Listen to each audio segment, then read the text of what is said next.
오늘 코스피 플러스 2.11%, 8,726으로 또 올랐습니다. 2월 28일 시작된 미국-이란 전쟁이 106일 만에 끝났습니다. 그런데 같은 날 코스닥은 마이너스 1.48% 반대로 빠졌습니다. 같은 종전인데 왜 코스피는 폭등하고 코스닥은 소외됐을까요? 답은 끝에서 드리겠습니다. 6월 16일 알파인더 데일리입니다. 어려운 말은 풀어가며 하나씩 보겠습니다. 먼저 흐름을 짚죠. 2월 말 개전, 석 달 유가 폭등, 그리고 6월 14일 종전 합의입니다. 오늘의 숫자판입니다. 코스피와 코스닥이 갈렸고 간밤 나스닥은 3% 넘게 올랐습니다. 첫 단서입니다. 외국인은 코스피를 1조 원 넘게 사면서 코스닥은 8천억 넘게 팔았습니다. 간밤 미국은 종전을 반겼습니다. 나스닥이 3% 넘게 뛰며 다우는 5만 선을 넘겼습니다. 핵심은 연세입니다. 종전으로 유가가 내리면 물가가 식고 물가가 식으면 금리 부담이 풀립니다. 국제 유가는 80달러대까지 내려왔습니다. 전쟁 중 102달러였으니 한 주 만에 11% 넘게 빠졌어요. 그 덕에 미국이 12월에 금리를 올릴 확률이 1주 만에 71%에서 57%로 내려왔습니다. 전쟁 리스크도 빠르게 거칩니다. 한국의 부도 위험을 보는 CDS 프리미엄이 21.75로 전쟁 전 수준으로 되돌아왔어요. 이번 주 변수는 셋입니다.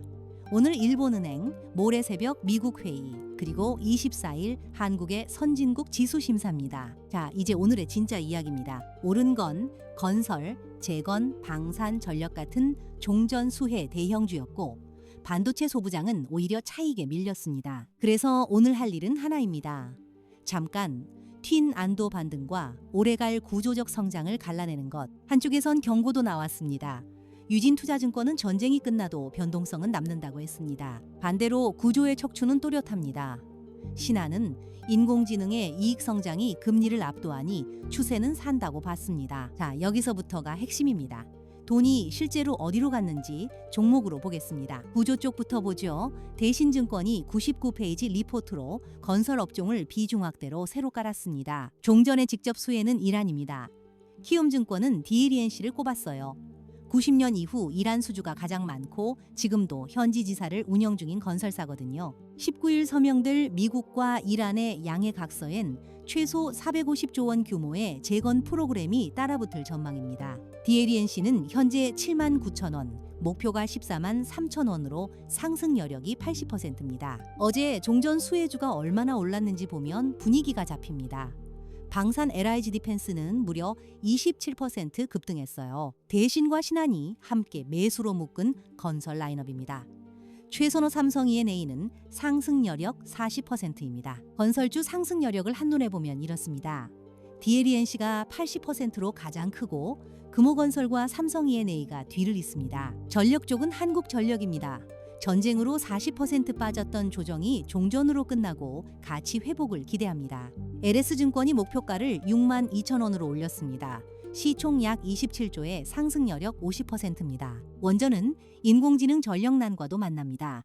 데이터 센터의 24시간 전력 수요가 결국 소형 모듈 원전으로 흐른다는 거죠. 그 길목에 SK이노베이션이 있습니다. 빌 게이츠의 테라파워 2대 주주로 상승 여력은 69%입니다. 두산도 빼놓을 수 없습니다. 자체 사업 전자부문이 인공지능 서버 핵심 소재라 목표가가 222만 원으로 올랐어요. 전력기기는 종전과 무관하게 갑니다. LS 일렉트릭은 올해 들어서만 186%가 올랐어요. 신사업 길도 열렸습니다. 세방전지는 유상증자 1천억 원으로 북미 전력망 에너지 저장 장치에 진출했습니다. 하이비전 시스템은 에너지 저장 장치 조립 설비 수주가 192억에서 950억으로 5배 가까이 뛰었습니다. 반도체 소부장은 오늘 밀렸지만 개별 기판주의 모멘텀은 또렷했습니다. 먼저 알파인더가 커버하는 심텍, 엔비디아 인공지능 서버용 메모리 기판을 메모리 3사 모두에 유일하게 전량 공급합니다. 대신증권이 목표가를 10만 5천 원에서 16만 원으로 무려 52% 올렸습니다. 근거는 실적입니다.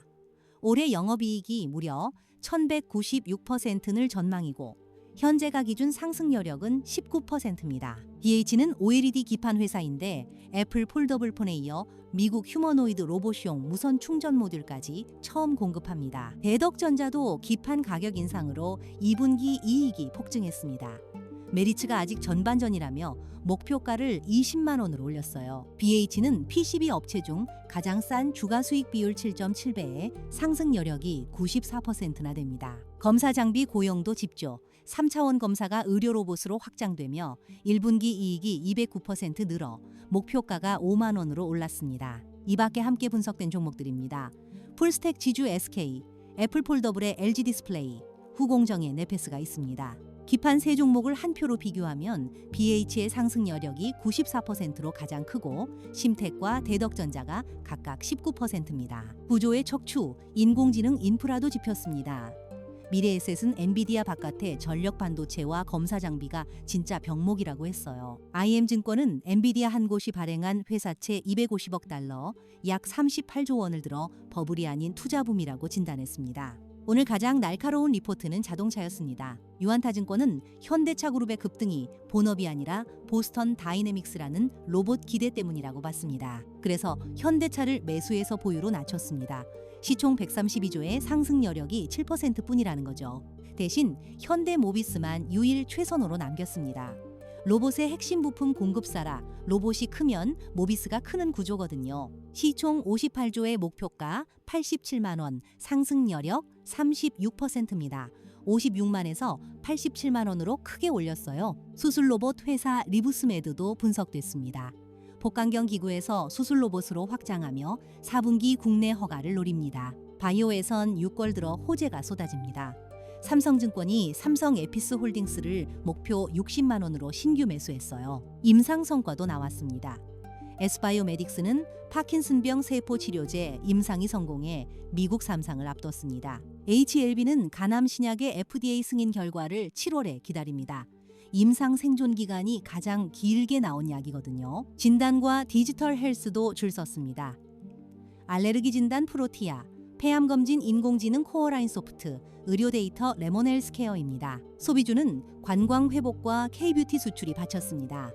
IBK가 현대백화점 목표가를 13만에서 25만 원으로 올렸어요. 화장품 코스메카 코리아는 상승 여력 70%, 한국 콜마도 매수입니다. 제과 오리온은 중국, 러시아에서 두 자릿수로 컸습니다. 엔터와 레저도 신한이 과매도로 보고 7월 변곡점을 제시했습니다. 외국인 입국이 21% 늘었고 한알령 해제 기대까지 더해집니다. 조선은 종전과 무관하게 강합니다. 다올은 신조선과 9주 연속 상승을 들어 비중학대, 하나는 대한항공을 최선호로 꼽았습니다. 방사는 종전의 역설입니다. LIG 디펜스가 독일 라인메탈과 방공 합작을 발표하며 어제 28% 급등했어요. 정책이 만드는 테마도 있었습니다. 양자 내성 암호의 IT샘 PNS, 인공지능 인증의 시선 AI, 인공지능 마케팅의 매드업입니다. 지배구조도 부각됐습니다. 7월 중복상장 규제로 지주사 가치가 재편되는데 실제로 택배사 로젠이 합병을 발표했습니다. 오늘 직접 읽어볼 깊은 리포트 셋입니다. 대신 건설 99페이지, 미래에셋 86페이지, 그리고 IM의 91페이지입니다. 오늘 공시는 정정 위주로 조용했습니다. 신규로는 한화 에어로스페이스의 탑업인 지분 취득이 방산 확장 흐름과 결이 같습니다. 오늘의 강한 콜만 정리하면 심택 목표가 52% 상향, 한국전력 50%, 그리고 DLENC 80%입니다. 자, 처음의 질문으로 돌아가죠. 같은 종전인데 왜 코스피는 오르고 코스닥은 빠졌나? 종전이 값을 매겨주는 곳이 따로 있었기 때문입니다. 돈은 대형 수혜주로만 좁게 돌아왔습니다. 한 줄로 정리하죠. 전쟁은 끝났지만 시장은 좁게 끝냈습니다. 무게는 잠깐 튄 곳이 아니라 오래갈 구조에 실어야 합니다. 도움이 됐다면 구독, 궁금한 종목은 댓글로 남겨주세요.